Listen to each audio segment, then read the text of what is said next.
मंडई, आज आपण मराठवाडा स्टाईल हरभऱ्याच्या पानांची हाटून भाजी बनवणार आहोत।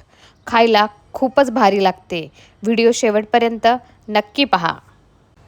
खलबत्त्यामध्ये 5-7 लसणाच्या पाकळ्या ॲड करायच्या आणि 4 ते 5 हिरवी मिरची तीही ॲड करायची।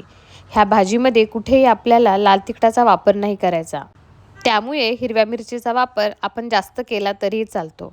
थोडंसं मीठ ॲड करायचं, म्हणजे लसूण आणि हिरवी मिरची कुटताना उडणार नाही आणि त्याची एक पेस्ट बनून तयार होणार।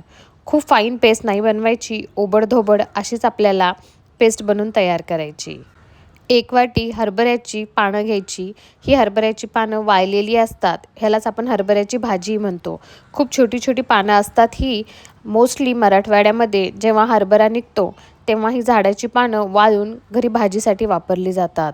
खूप खमंग अशी ही भाजी लागते। खास करून थंडीमध्येच ह्या भाजीचा वापर जास्त केला जातो। तर 1 वाटी हरभऱ्याच्या पानांमध्ये 2 चमचे बेसन पीठ ॲड करायचं आणि त्याला व्हिडिओत दाखवल्याप्रमाणे व्यवस्थित मिक्स करून घ्यायचं। एका कढईमध्ये 2 मोठे चमचे तेल ॲड करायचं।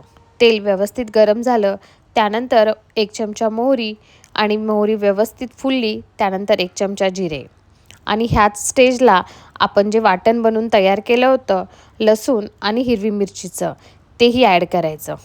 तेलामध्ये वाटण ॲड केल्यामुळे आपली भाजी मस्त झणझणीत बनून तयार होते।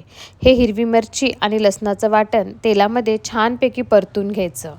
1 ते 2 मिनटात व्यवस्थित वाटण परतून झालं त्यामध्ये अर्धा चमचा हळद ॲड करायची। हळदसुद्धा व्यवस्थित फोडणीमध्ये मिक्स करून घ्यायची। त्यानंतर आपल्याला जेवढी भाजी बनवायची आहे त्यानुसार आपण पाणी ॲड करायचं। मी 1 ग्लास पाणी ॲड केलं होतं। 1 वाटी हरभऱ्याच्या भाजीसाठी 1 ग्लास पाणी हे माझं माप आहे, त्यानुसार मी पाणी ॲड केलं होतं। पाण्याला छानपैकी उकळी आली त्यानंतर 1 चमचा मीठ आपल्या चवीनुसार आपण ॲड करायचं आणि जेव्हा पाणी बॉईल होतंय त्याच टाईमला आपण त्याच्यामध्ये व्हिडिओत दाखवल्याप्रमाणे एका हाताने आपण जे भाजीचं मिश्रण बनवून तयार केलं होतं ते ॲड करायचं आणि दुसऱ्या हाताने आपण त्याला हाटून घ्यायचं। ही प्रोसेस कंटिन्यू चालू ठेवायची जोपर्यंत सर्व भाजी आपण पाण्यामध्ये व्यवस्थित मिक्स करत नाही। जसं आपण घरी बेसन म्हणजेच पिठलं हाटतो त्याच पद्धतीने सेम आपण त्याला हाटून घ्यायचं। गॅस हा नेहमी मीडियमच ठेवायचा, खूप कमी नाही करायचा, नाहीतर भाजी थंड होईल आणि व्यवस्थित हाटली जाणार नाही। 2 ते 3 मिनटं कंटिन्यू हाटल्यानंतर आपण चेक करायचं की भाजी व्यवस्थित मिक्स झालेली आहे आणि त्याच्या कोणत्याही गुठळ्या बनलेल्या नाहीत। नंतर आपण त्याला छानपैकी बॉईल करून घ्यायचं। मराठवाड्यामध्ये ह्या स्टेजला शेंगदाण्याचा कूटही ॲड करतात।